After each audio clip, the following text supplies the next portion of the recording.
Everyone is different. You just have to find what works for you. The funny thing about that statement is that this is one of the most commonly used statements in the whole fitness world and in the fitness industry that is absolutely true, but also completely misunderstood and used to sell garbage products, and for a lot of people to not be able to display any knowledge when working with clients who try to promote that they know things about training and nutrition and everything else. Because the reality is, yeah, we're different. We might have different ways that we're impacted by insulin in our bodies. We might have different insulin responses depending upon a person. We might have different gut flora. We might have different insertion points in bone structures and muscle fiber distributions, right? That's true. But the funny thing is that a lot of these things are dynamic. They're dynamic, meaning your gut flora can change. Your insulin sensitivity can change. Your work capacity and your recovery to exercises can change. So the reality is, if you're having to find what works for you in terms of things like caloric intake or micronutrient ratios, or macronutrient ratios, I guess, not micro, or training programming as far as maximum recoverable volume, guess what? You're going to be refining that every single month for the rest of your training career, because you are not going to be the same person 6 months from now that you are right now on any of those things. So finding what works for you, actually, if you're having to redo it all the time because you don't understand the fundamentals, is going to leave you in a bad situation. And the worst case is that when you have people like V-Shred who are now giving you quizzes to determine your optimal training or diet or whatever else based upon some silly quiz so that he can sell you a product and sell you a quiz and sell you a training program, that's charlatanry. Or when you have someone who's supposed to be displaying a large amount of knowledge and people will ask them about a specific exercise and they will say, well, you know, everyone's different. All right, I think people need to understand we're not that different. Unless you are massively deformed, and it's going to be very visibly obvious inspecting your body, like your muscles don't insert correctly, or you're missing bones, or you're missing major muscles in your body, like there's something seriously damaged due to a genetic defect or a major accident, or, you know, you could have been wounded in combat, you've been hurt in a car crash. There could be something physically destroyed in your body. But barring that, you know what? It is physically impossible, for example, for you to remove your pectorals from the bench press. Now, a lot of guys try really hard to do so, and they do successfully remove some degree of their chest from the bench press by doing half reps or bouncing the weight off their chest and then lifting their ass off the bench.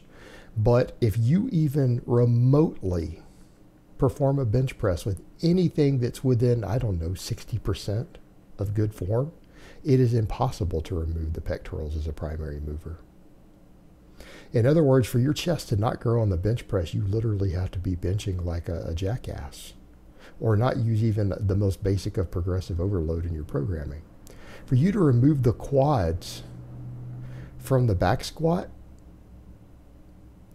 or for the back to become the limiting factor, you will have to have done the most absurdly imbalanced training for years in order to get to a point to where your back becomes a limiting factor on an actual raw squat. You have to create that situation artificially. And there is no way for you to remove the quads as the primary mover on a barbell squat if you go down to at least parallel. If you get within, I don't know, within a few inches of parallel and then come back up, there is no way to remove the quads.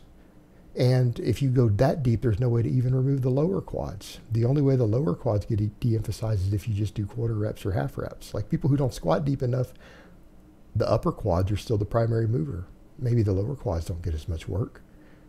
But no matter how poorly built you are for the squat, let's say you have extremely long femurs, there is still no way to remove the quads from the exercise as the primary mover. Now, could we argue that some people are not structurally built for the squat? Of course we can. And there are some people, due to really long femurs, might have to do a low bar type squat. They might have to do a squat with a really wide stance. in order to really effectively do the movement due to their body structure, right? But if they're able to perform a squat and still get to depth, their quads will still be the primary mover. There's no way to remove it. There is no way to remove the biceps as a primary mover from a pull-up or a chin-up. It can't be done. It can't be done. No amount of mind-muscle connection or you being different from someone else will do that. But you'll see people who try to claim, well, I'm different. This doesn't work for me. No, you just don't know how to program. And maybe the person who's telling you everyone is different is just trying to sell you a product because you're a special and unique snowflake. They have a special product for you instead of realizing that there are basic templates for training that will take almost anyone. And if you follow it correctly and follow the programming, because the programming is individual based oftentimes on how strong you are and how you're recovering at any given point, there are tons of basic templates that have worked for everyone from high school football players to 60-year-old grandmothers, and they've all gained muscle, they've all gained strength, they've all improved their health. People need to understand that. I mean, you're talking about vastly different people, but they've been put on similar programs. But this whole idea that you're this special, unique snowflake is used to sell products, not based on reality. Not based on reality. If your chest isn't growing from the bench press, you're not gaining muscle in your pecs, you're not performing the exercise even remotely correctly. That's it. That's the only explanation. You're not built different. If you can't gain muscle from either high reps or low reps, there's something wrong with your programming and your progressive overload. It's not that you don't respond to a given rep range, because every study ever done on human beings shows that maximal muscle growth can be achieved in anybody with almost any rep range, as long as the workload and programming is good. There are no exceptions. So no, high reps or low reps don't work for you and not the other. You're not the special, unique snowflake that you think you are. Do you want to know, when it comes to training, how some people are different? Your recovery might be different. Your maximum recoverable volume, your work capacity, where you are right now in your training, your strength could be different. That will impact your training programming. But that's not because you're a different person in your structure or genetics per se. It's because you're at a different point in where you've progressed on your training. Or it could be that there's something wrong with your diet right now. You could have a dietary deficiency that's making recovery harder. You might not be getting enough sleep. You might be going through more stress at work or your relationship or school. Those things will impact you. But is that because you are different, or is it because your current lifestyle might not allow for the best recovery? It might not allow for the best training programming. And at a certain point, you have to dial things back to accommodate your lifestyle. But it's not because you are unique and different and you just have to find what works for you. Because here's the point.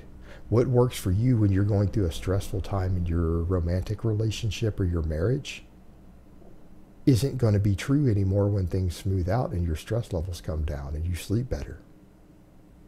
It's going to be completely different, isn't it? Your recovery, your work capacity, everything is going to be better. So you see the problem with that, of finding what works for you? Well, no, you got to adjust training based upon your current life circumstances, which could be external factors such as your school, your work, your relationships, your sleep, your nutrition, right? It could be those things. Or it could be factors directly related to your training of what have you done to this point up to your training? Where's your strength level? How much work capacity have you built?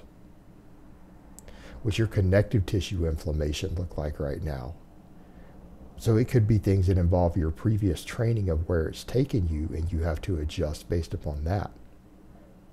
Those are the factors that impact these things the most. It literally has nothing to do, though, with I have slightly different pectoral insertions or a different rib cage, so therefore a different exercise is going to work different for me. That's usually not the case. And when it comes to the training programming, you can't take a simple quiz to tell you where you are in your life situation. That quiz doesn't measure what's your stress level look like right now. How many hours of sleep do you get at night? Those things matter. They matter a lot. But they're not unique to you. They're your current lifestyle this week and how it will affect your recovery. That's it. All right, guys, but that's really all I have to say on that today. I hope it's been informative, and I will talk to you guys next time.